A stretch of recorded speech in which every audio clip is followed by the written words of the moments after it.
What's up, everybody? Double feature today. What? Welcome to my channel. Let's get on with a Night Revenant video.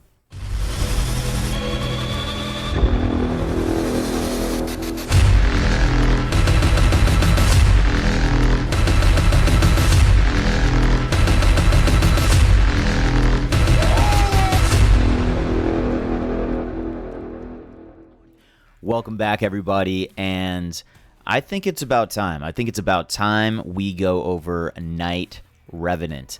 Totally an easy faction. I don't think that there should be any problems here. And would you believe me if I said that I have completed this faction with every single epic you see here? You'd be wrong, because this faction is fucking hard. Okay, we're going to go over, I think this is actually going to be a pretty short video, because there are, in my opinion, a limited amount of champions here that are going to give you a 3-star success on level 21. Now, this is for level 21. Keep that in mind. A lot of champions here are very, very viable for prior levels. However, you guys know what we're doing. We're going over the level 21s. We're going over, well, 19, 20, 21. And then you guys are checking out my team's auto these levels. And then we are going to go back over all of this for earlier levels so that you guys can get all the help you need in earlier stages if you haven't made it this far yet. However, that being said, there are some key groups here that have great synergy with each other that are just going to make your life a lot easier. I'm telling you. We are going to go over Bistophis. We are going to go over Tomb Lord, Whirlum, Soulless. We are going to go over Miscreated Monster, Sanesha, Doom Priest, and Faceless. Might throw in some others there, but those are going to be the key champions to make 3-starring this faction the easiest for you. And then I will show off a little bit of fun with my team that autos this on level 21. That's right, auto. Let's get it. So, now, starting with your epics, as always. First of all, this faction doesn't have the worst rares, but they're just not very usable. Okay, good. We're done. Rares over. What a stupid laugh. Okay, so Miscreated Monsters, starting it off, really don't like any of these champions here. So we're going straight to Miscreated Monster. Amazing kit. The only thing you have to be worried about is his ally protection. Now, he's going to make it a little bit more difficult to 3-star this if you're kind of running it on auto, seeing how it goes. Because of his ally protection, the Valkyries, the boss at the end, will definitely just wreck him completely if you just let it go and mistime it. Or if your team is really strong and you're going through it, you just kind of have a chance at him dying just because of that ally protection, regardless of how much defense and hit points the rest of your team has.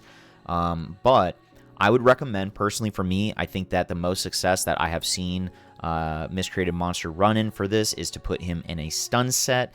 You can use either War Master or Fearsome Presence on him in order to give him a better chance at stunning. But the way I like to run him personally, the way I like to run a lot of the level 21s that have this HP swap boss is to run people in War Master, because that additional damage you get can sometimes make or break whether you beat this level.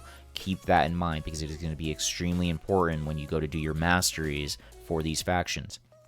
Now, Miscreated Monster, I build him usually high health. I build him for damage so that I can get through the waves faster, especially the Valkyrie wave. And I put him in a stun set with about 220 accuracy or so.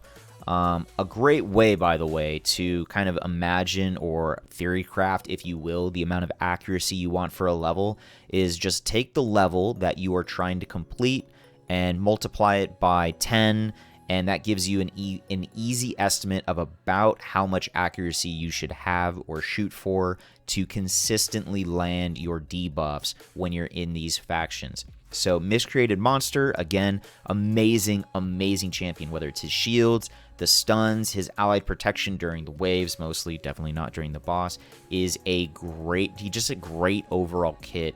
and I think a real cornerstone for a lot of you that are trying to push for a 3-star the first time. Just make sure that you do not use his allied protection against the boss, or if you are going to use his allied protection, make sure that it is not when the boss is going to swap. So you'd probably want to use it on the first turn after the boss does the debuff swap, the buff swap. And then make sure that you do not have lasting gifts on Miscreated Monster, which is the mastery that can extend buffs that you put on your allies. So if you're checking the boxes on both of those, then have fun. Hopefully he won't die. But my recommendation would to be just to skip that allied protection and go straight for more damage with your War Master procs. Now, Sanesha is kind of an interesting champion here. Mostly she is used for her strengths as a support in this role. You do not want to build her for damage. You can, but you pretty much do not want to build her for damage if you want a better success, a better chance of success at 3-starring this faction. Now, putting her in stun is another great way to like make the Valkyries lose their turn, synergize with Miscreated Monster. You could probably go for days, or really that's probably all I would put her in. I'd probably just put her in days or a stun set. I personally run her in stun, and I also run her with War Master so that she can get more damage out on the boss. But she is going to synergize really well with a Miscreated Monster or another AoE champion that can provide CC in order to get past the Valkyrie stage. Obviously, I think the biggest hurdle people have here, maybe not obviously if you're not here yet, is going to be the Valkyries. They do a ton of damage, being that they're level 280. They have an insane amount of defense. Their shields and their counterattacks can be really, really hard to get through. So finding a good balance in sustainability and CC is going to kind of push your damage to where it needs to be, because you're going to have more time to get damage out on the enemies in order to get past this stage.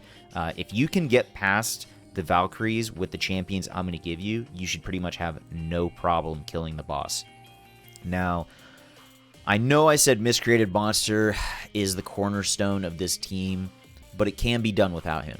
And if I had to pick one champion that I think is key to beating level 21, that would be Doom Priest. She is an absolute monster for this faction. She has the ability to heal her entire team every time she goes, and she cleanses all debuffs that are going to be on your allies.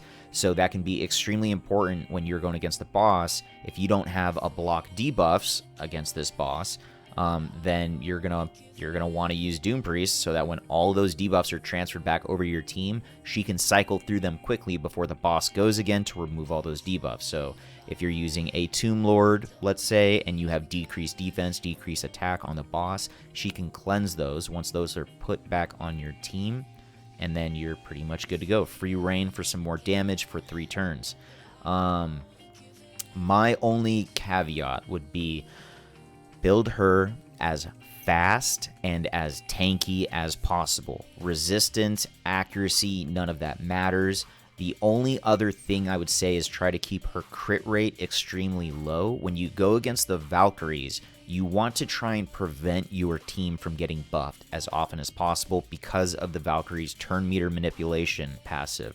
So use her for heals, use her to attack and, kind of beat them down or beat down the boss with her War Master procs, but you probably don't want to use her attack up when you are fighting the Valkyries.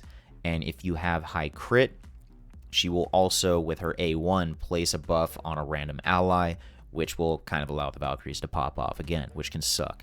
So, again, build her tanky, build her fast. Nothing else really matters except keeping her crit low. If I had to guess what the stats were, not looking at mine, I would say she's around 50 to 60,000 health with about 3k defense and about 280 speed. Now, if you can't hit that, that's totally fine. I would just shoot for over like 220 speed with her if you can, and push as much health and defense on her as possible so that she survives getting hit, because you want her to stay up so she can keep healing everyone. Now, Sepulcher Sentinel, I'm gonna throw these two out here real quick because we're on Sepulcher. With Sepulcher Sentinel as well as Whisper, they are kind of in a unique situation where they can be beneficial for the team, but you're probably going to have a lot of fails before you get that win. You're not going to have the highest success chance with those two champions, but their kits will allow you to beat this level. It's just going to be harder. You're going to have to pump out more damage on a lot of your other champions. You might be able to get away with it because of the passive that Sepulcher brings, or you might be able to get away with it with the amount of damage you can build on Whisper. You just have to worry about survivability beyond that point. Now, for the rest of the team, for mostly epics, Faceless is going to be your go-to guy. If you don't have Faceless, I'm sorry, there's totally other options here from what I'm talking about. Such as Sanesha, such as Whisper, maybe even bringing in a Skull Crown with a Sanesha if you can keep her alive. But if you have Faceless, he will destroy this faction as your DPS.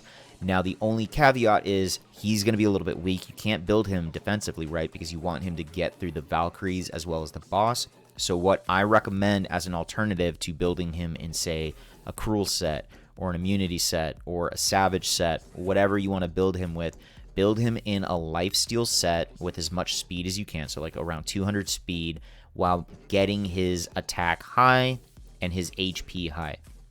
So I would say my requirements, if I was building a Faceless for a friend, would be 50,000 health, or as close to it as I can, anywhere around 2,500 to 5k attack, you know, that entire range, whatever you can manage with as much crit damage as you can. Now, he does increase his own crit rate, so you don't technically need to max out his crit. I personally like to max out his crit because when his crit rate buff is not on, you still want to have consistent hits. Beyond that, you can run him with War Master, or you can run him with the critical damage mastery. Jesus Christ, I'm like totally blanking here. But the point is, you want him to get sustained through lifesteal and have enough health to not get just one shot by the boss's AoE or by the Valkyries spinning up with their Stand United. How do I just go so blank on videos, you know? Is this like a common thing? So some other good valuable mentions, I would say Grim Reaper can be really good, you know, for kind of speeding your team up, getting them to go, and preventing the enemy from going, which can help. The only thing I don't really like about her is she has not the best sustainability, so she can be very, very hard to keep alive. And that kind of goes the same hand in hand with Skull Crown and Whisper. They do great damage, but they are extremely hard to keep alive. Now, moving on to the legendaries I mentioned previously. Bistophis can work in the space of your DPS, so he can actually go in there in lieu of like Faceless, for example. You kind of want to build him the same lifesteal, good sustainability, so high health, and then you know, decent accuracy with him so that he can land his debuffs.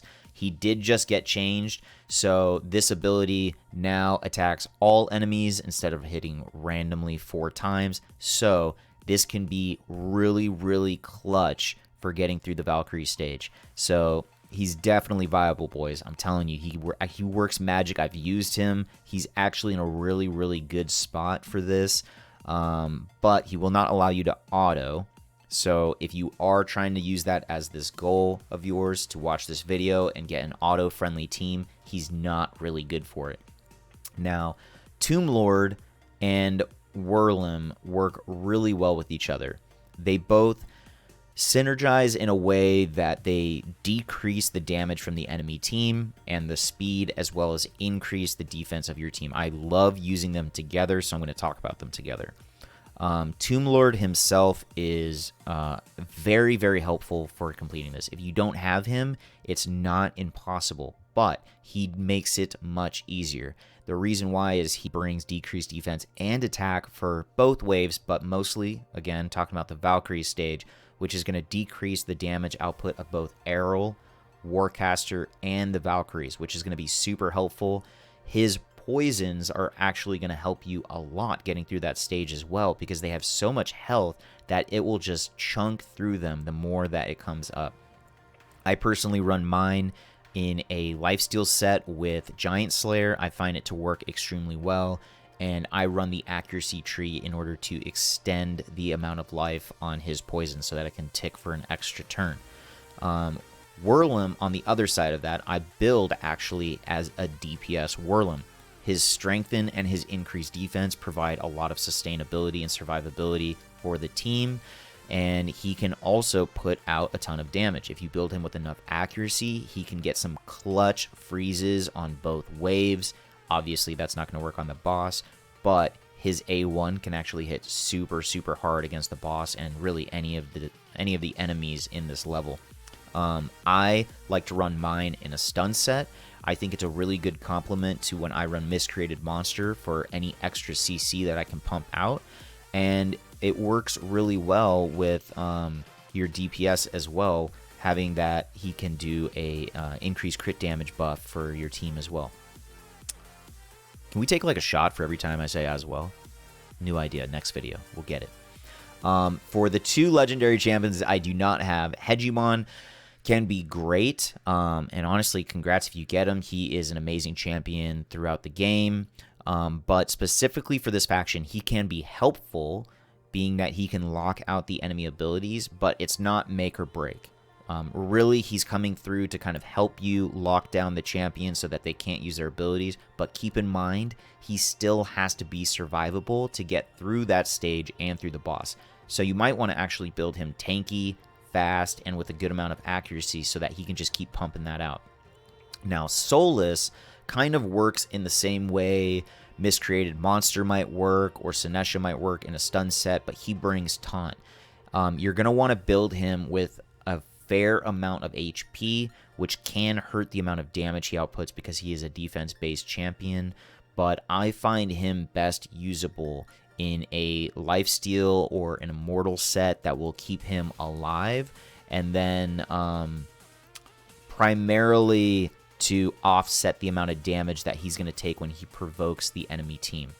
Keep in mind that on the boss, he can steal any buff, so you can kind of freely attack the boss and put up any buffs you want, and Soulless with his A2 will steal those buffs, or not steal, he will strip those buffs from the boss, provided you have the accuracy to do so, and you will not have to worry about the boss doing any additional damage because he has stolen those buffs.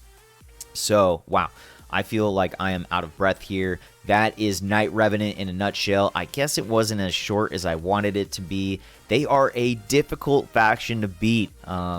I really hope you guys find some success in this faction. It is a really fun faction, and honestly, one of the most fun factions I had trying to get through. Enjoy the video that actually shows me doing this on auto. And again, down below in my About section, you will find my Discord. We have new people joining every day. You can get all of my builds for all of my factions in the Discord channel, and I will see you all in the next video. Cali GG. Out.